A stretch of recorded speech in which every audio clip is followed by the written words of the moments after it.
The alarm blared through the sterile corridors of Xylo's research station, a distant outpost hanging at the edge of charted space. Dr. Alara Vance barely looked up from her microscope, accustomed to the regular security drills that punctuated the monotony of her days.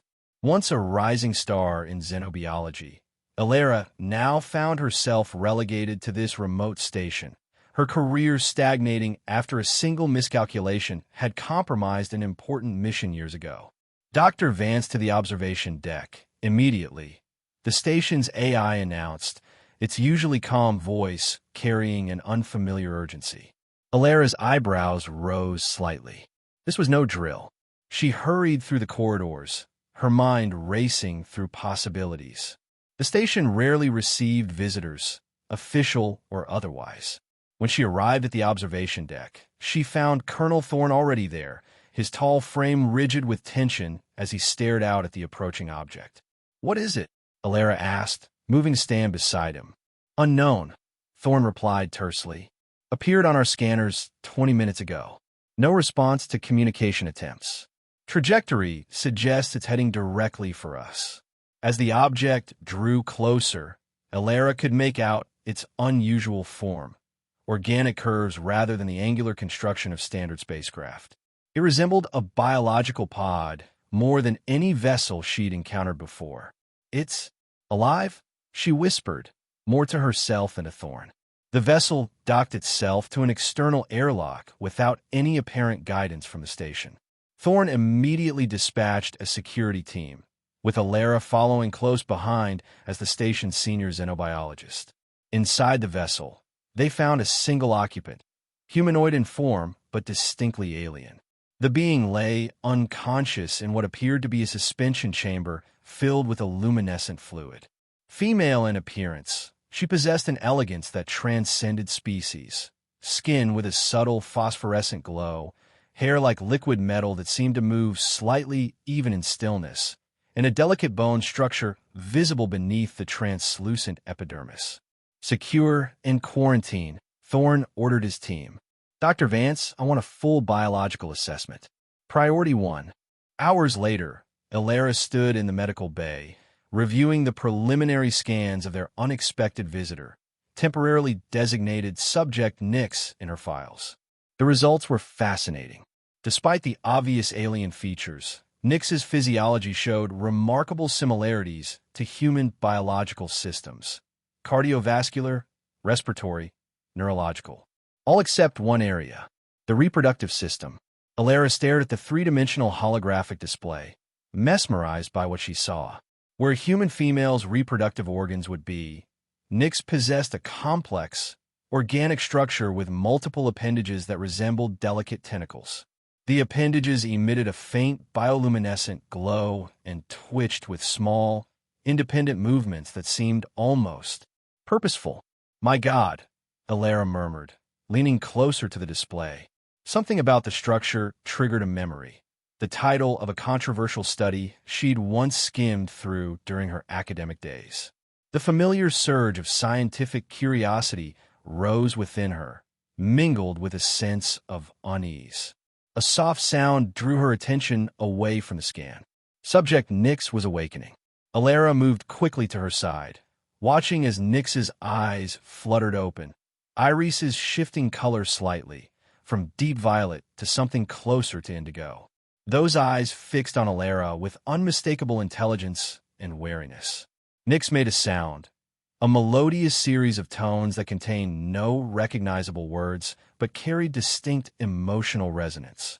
Alara felt an inexplicable urge to respond, not just as a scientist, but as something more. "You're safe," Alara said softly, knowing Nix couldn't understand the words, but hoping the tone might convey her meaning. "I'm Alara. I want to help you."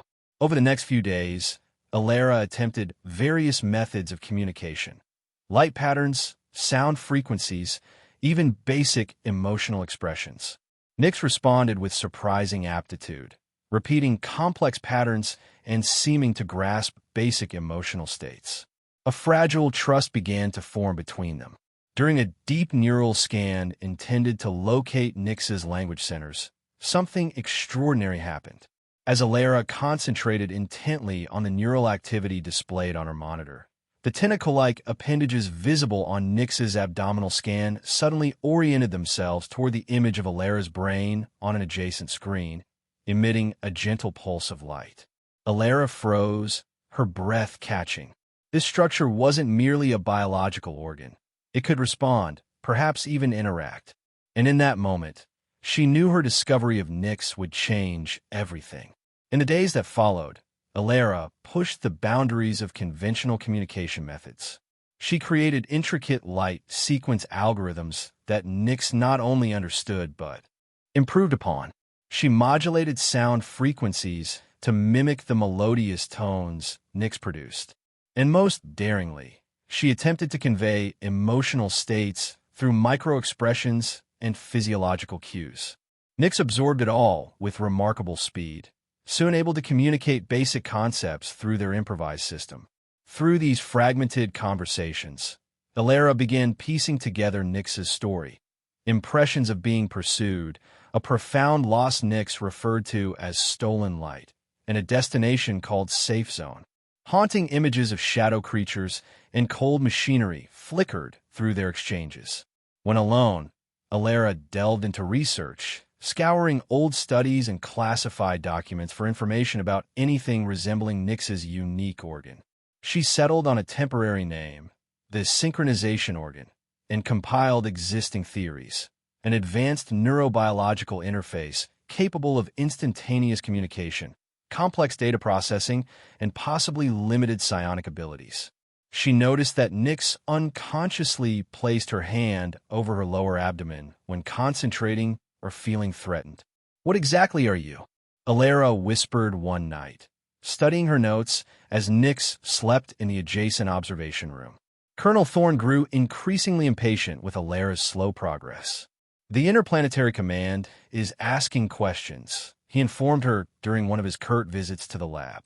"Rumors about creatures with strange internal organs have reached their ears. They're demanding we transfer subject Nyx to a higher security facility for comprehensive research." Alara knew what that meant. She's still recovering from whatever ordeal brought her here. Moving her now could compromise her health and our research. "You have 48 hours to produce something substantive, Dr. Vance," Thorne replied coldly, "or the decision will be taken out of your hands." As the deadline approached, Alara began experiencing vivid dreams of unfamiliar places, feeling Nyx's fear and urgency as if they were her own. Brief moments of emotional synchronicity occurred with increasing frequency during their sessions. Alara questioned whether this was merely profound empathy or if the synchronization organ was unconsciously establishing a connection between them. Was she being influenced? The thought both fascinated and disturbed her. One evening, as Alara reviewed her notes, she felt a sudden, powerful wave of distress that wasn't her own. She rushed to the observation room to find Nyx agitated, her skin pulsing with bioluminescence. Security protocols had been heightened around Nyx's containment area, a clear sign that Thorne was preparing for the transfer. Nyx locked eyes with Alara and, with visible effort, produced a clearer communication than ever before. Through their improvised language and the emotional resonance that had developed between them, Nyx confirmed what Alara had begun to suspect. She belonged to a species called the Zillion. The synchronization organ was central to their civilization, used to connect to the biological network, a collective consciousness and knowledge repository. Nyx revealed she was fleeing from harvesters, a mechanized race that had attacked her world and stolen the light source, the energy and data core of the biological network.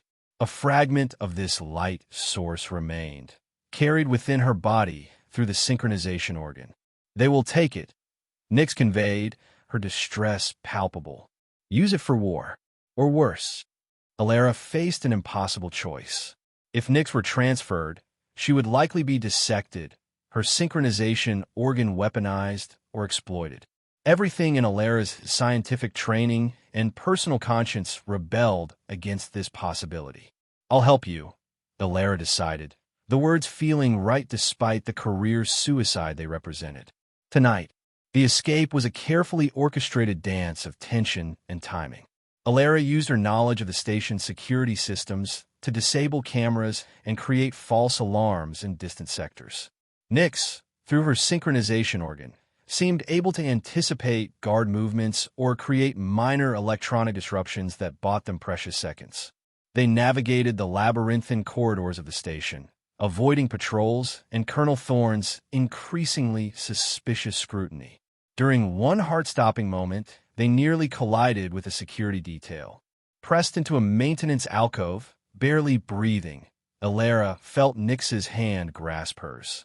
The synchronization organ beneath Nyx's skin pulsed with light, and Alara experienced a direct wave of fear, determination, and gratitude from Nyx, an unmistakable confirmation of their direct connection.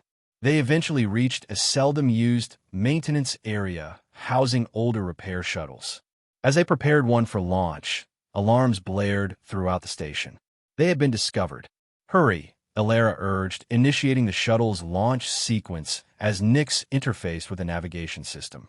Through her synchronization organ, accessing coordinates for the safe zone, the shuttle broke free from the station just as security forces breached the maintenance bay. Alara watched Xylo's research station recede on the view screen, knowing she had just sacrificed her career and possibly her freedom for a being she barely understood. The cramped confines of the shuttle forced them into closer proximity than ever before. In the quiet hours of their journey, Nyx explained more about the synchronization organ. It was a symbiotic entity, half biological and half nanotechnology, cultivated rather than naturally occurring. It allowed instantaneous communication within the biological network, controlled Xylian technology, and permitted controlled sharing of emotions and memories. The tentacles were hypersensitive neural conduits. It also amplified natural empathy, explaining Alara's connection to Nyx. Intimate communication or physical proximity could strengthen this bond. "The light source fragment I carry is not just data," Nyx explained through their evolving communication system. "It is condensed consciousness energy, the key to restarting the biological network."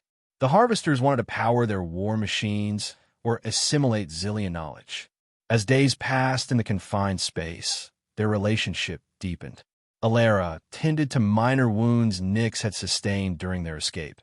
Nyx shared bittersweet memories of her lost world. Alara still struggled with questions about the synchronization organ's influence on her emotions, but her concern for Nyx felt increasingly genuine. Nyx seemed to understand and respect Alara's hesitation. Their journey was not without challenges. The shuttle sustained minor damage requiring repairs. They had to navigate a treacherous asteroid belt, and they detected signals suggesting the harvesters might be tracking them. They combined their skills to survive. Alara handled technical repairs while Nyx used her synchronization organ to sense danger or find safe passages. After weeks of travel, they reached a concealed nebula where the coordinates led to an ancient Xylian relay station, the safe zone. But as they approached, disaster struck. A harvester warship materialized from the nebula's depths. They had been anticipated, ambushed. They knew. Nyx whispered, her face pale with terror. They tracked the light source fragment. The harvester ship deployed energy weapons, attempting to disable rather than destroy their shuttle. Boarding robots swarmed toward them, seeking to capture Nyx and the precious cargo she carried. Nyx was forced to use her synchronization organ at maximum capacity, creating a localized energy field that deflected some attacks and disrupted enemy systems. But the effort visibly drained and pained her. Alara, drawing on technical knowledge and improvisation, found ways to overload the weapons systems of the enemy ship and disable boarding robots.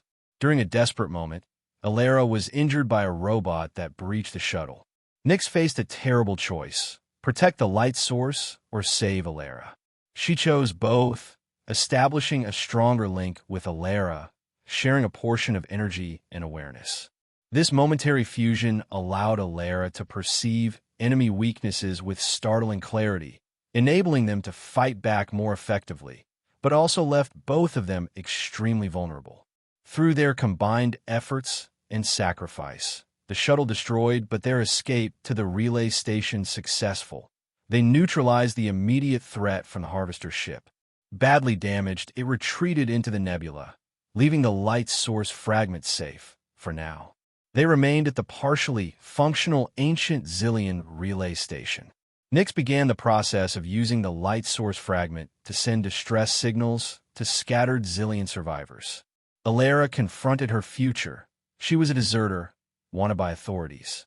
Nyx offered Alara sanctuary, proposing she become the first non-Xilian to connect with the biological network when it was restored, a bridge between species. Months later, Alara helped Nyx repair the station systems. Their bond had stabilized, deepened, and was now based on conscious choice rather than circumstance. Alara studied the 3D scan of the synchronization organ she had saved from her research, no longer seeing it as merely a shocking research subject, but as a symbol of connection, sacrifice, and an uncertain but potential-filled future. She placed her hand over Nyx's, a gesture of companionship and acceptance. Their story remained unfinished, focusing not just on the study of a biological organ, but on the heart and mind behind it. Alara's days now had a rhythm unlike anything she'd known at Xylo's research station. Mornings were dedicated to repairing the ancient relay station systems, work that challenged even her extensive technical knowledge. Afternoons were spent helping Nyx strengthen the light source fragment and extend its reach across the nebula. Evenings were for learning. Nyx teaching Alara about Xilian culture and physiology, Alara sharing human knowledge and stories. Your people's concept of separation is fascinating, Nyx observed one evening as they shared a meal of synthesized proteins.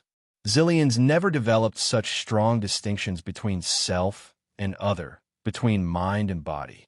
Is that because of the biological network? Alara asked, still struggling to fully grasp the concept despite months of discussion. Nyx smiled, the expression having become more natural to her. The network and the synchronization organ evolved together. One could not exist without the other, but they are expressions of our nature, not its cause. The synchronization organ remained a subject of both scientific and personal fascination for Alara. With Nyx's willing participation, she continued her research, documenting its extraordinary properties and functions. The organ's appendages responded to emotional states, environmental stimuli, and proximity to other Xilians, or in this isolated case, to Alara herself. It's reading my brainwave patterns, Alara noted during one of their sessions, watching the tentacle-like appendages orient toward her when she concentrated. But how? We don't share any biological systems. Consciousness has patterns that transcend biology, Nyx explained. The organ doesn't read your brain. It reads the energetic signature of your thoughts and emotions. Their research was interrupted one day when the station's rudimentary defense systems detected an approaching vessel. Both women tensed, fearing the harvesters had returned. But the ship's signature was different, smaller, with biological components similar to Nyx's escape pod. Xilians, Nyx whispered, her voice trembling with hope. They received my signal. The arrival of 3 Xilian survivors changed the dynamic of their small community. They regarded Alara with cautious curiosity, their synchronization organs pulsing in patterns that Nyx explained were attempts to understand this alien being in their midst. Vara, the eldest of the newcomers and a biological network engineer, confirmed Nyx's fears. The harvesters continue to hunt for light source fragments. They've developed technology that can detect the energy signature at increasingly greater distances. Then we're not safe here, Alara concluded. No place is truly safe, Lauren, another survivor, added. But we discovered something that might give us an advantage. The Xilians had located an ancient construction site deep within the nebula, a prototype node for expanding the biological network. If they could reach it and integrate the light source fragment, they might be able to re-establish a limited network connection, allowing them to coordinate with other survivors scattered across the galaxy. The journey will be dangerous, Vara warned. The nebula's radiation interferes with our synchronization organs, and harvester scouts patrol the outer boundaries. Alara found herself included in their planning sessions without question. Her knowledge of non-Zillion technology and her unorthodox connection to Nyx made her valuable. But as preparations proceeded, she felt an increasing sense of isolation. The Zillions communicated simultaneously through verbal language and their synchronization organs, creating a depth of understanding she could not share. One night, unable to sleep, Alara retreated to her makeshift laboratory to review her research notes. She startled when Nyx entered silently. "You feel excluded," Nyx stated, not a question, but a certainty. "I'm an outsider," Alara acknowledged. "That's natural." Nyx approached slowly, purposefully. "There is another possibility, one we have not discussed." She hesitated. Zillion history records rare instances of synchronization organ transplantation. Alara stared at her. "You're suggesting a partial integration only," Nyx quickly clarified. "A symbiotic graft that would allow limited connection to the network without replacing your human physiology. Is that even possible between different species?" "Unknown," Nyx admitted, "but your existing connection to me suggests compatibility." The proposal was both terrifying and tantalizing. Alara had devoted her life to understanding alien biology, and now she had the opportunity to experience it firsthand. But such a fundamental change to her own body. "I need time," Alara said finally. Nyx nodded. "Of course. It will be a profound choice." As they prepared for the journey to the ancient node, Alara's dilemma intensified. The Zillions communicated constantly through their synchronization organs while navigating the nebula's dangers, leaving her increasingly sidelined despite their best efforts to include her. Their small convoy of vessels came under attack 3 days into their journey. A harvester scout had detected them despite their precautions. In the chaos of evasive maneuvers and emergency responses, communication became critical. Alara worked frantically to repair damage to their vessel's shielding as Nyx coordinated with the other Zillions. A sudden explosion rocked the ship, sending Alara crashing against a bulkhead. Pain bloomed across her side. A ruptured conduit had released superheated plasma that seared through her protective clothing. Nyx was at her side instantly, her synchronization organ pulsing with distress. "Alara, the medical supplies." "No time." Alara gasped through the pain. "The shields are failing. The others need you coordinating." Nyx hesitated, clearly torn between helping Alara and rejoining the Zillion defense efforts. The injury wasn't immediately life-threatening, but it would soon incapacitate Alara from blood loss and shock. "There's another way," Nyx said urgently. "A temporary connection. It would allow me to dampen your pain and continue coordinating simultaneously." "The synchronization organ?" "But you said a graft would." "Not a graft. A direct link. Brief but intense. It carries risks. Your mind is not adapted to network connectivity." Another explosion shook the vessel. Alarms blared as systems began failing. "Do it," Alara decided. Nyx pressed her hand against Alara's abdomen, just above the wound. Her synchronization organ illuminated beneath her own skin, the appendages visibly orienting toward Alara. The sensation began as warmth, then intensified into something Alara had no reference point for, as if her consciousness suddenly expanded beyond her physical form. She gasped as awareness flooded her. She could sense the other Zillions, feel the architecture of the vessel around them, as if it were an extension of her own body. Most overwhelmingly, she felt Nyx's presence, not as a separate entity, but as another facet of a shared existence. Through this expanded awareness, Alara could perceive solutions to their predicament that had been invisible before. She instinctively understood how to reconfigure the shield harmonics to deflect the specific energy signature of the harvester weapons. The lateral conduits, she managed to say through the strange double awareness. Reroute power through them in a rotating sequence. It will create a resonance the harvester sensors can't lock onto. Nyx understood immediately, communicating the strategy to the others through her synchronization organ while maintaining the connection with Alara. Together, they implemented the plan, evading the Harvester Scout long enough to reach a dense pocket of the nebula where they could conceal themselves. When the immediate danger passed, Nyx gently severed the connection. Alara collapsed back, overwhelmed by the sudden return to her singular consciousness. The experience had been extraordinary, terrifying and exhilarating in equal measure. She struggled to find words. Too much. Nyx finished looking concerned. I should not have risked such intense exposure. No, Alara said firmly. It was necessary and illuminating.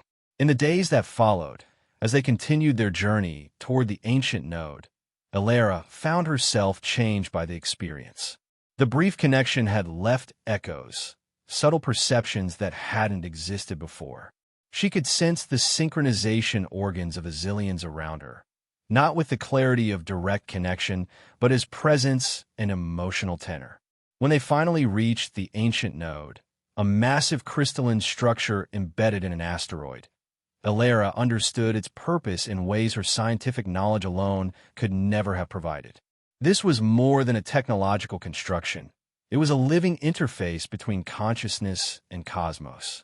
The Zillions worked to activate the node, integrating the light source fragment Nyx had carried so far. Alara assisted where she could, but found herself drawn to a secondary chamber within the structure, one the Zillions had overlooked as non-essential. Inside, she discovered what appeared to be an adaptation chamber, a place where, according to the symbols she could now partially interpret, non-Zillion species could safely interface with the biological network. The ancient Zillions had envisioned a diverse network, not one limited to their own kind. When she brought the others to see her discovery, their reaction was one of wonder and renewed hope. Our ancestors believed the network could embrace all sentient life, Varus said softly. We had forgotten this aspect of our history. Nyx turned to Alara, her expression solemn. This changes the choice before you. The adaptation chamber could allow integration without permanent physical alteration, a bridge rather than a transformation. As the Zillions completed the node activation, establishing the first stable connection to the biological network since their world's fall, Alara made her decision. She entered the adaptation chamber, allowing its ancient systems to create an interface between her human physiology and the network's architecture. The connection, when it formed, was unlike her brief emergency link with Nyx. This was measured, controlled, a translation rather than an immersion. Through it, Alara could access the reformed network, communicate with the Zillions on their deepest level, while remaining fundamentally herself. In the months that followed, more Zillion survivors located their growing colony. With each arrival, the network strengthened.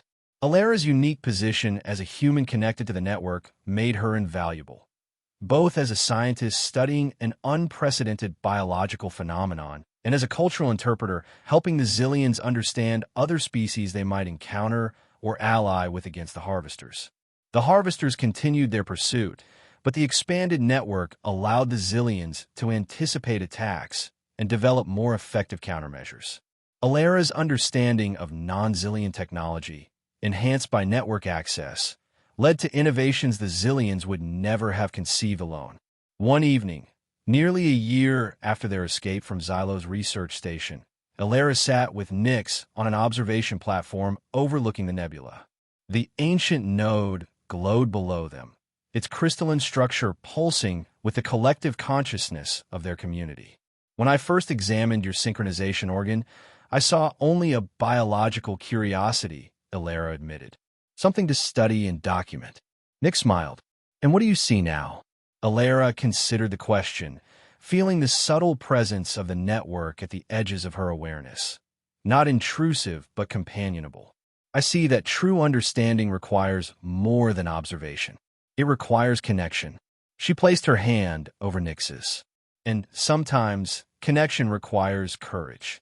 The Harvesters will come again, Nyx said, her expression growing serious. In greater numbers. And we'll be ready, Alara replied with quiet confidence. Together, As if in response to her words, the synchronization organs of all the zillions in the colony pulsed in synchronized illumination, a wave of light that Alara could now perceive not just with her eyes, but with her consciousness.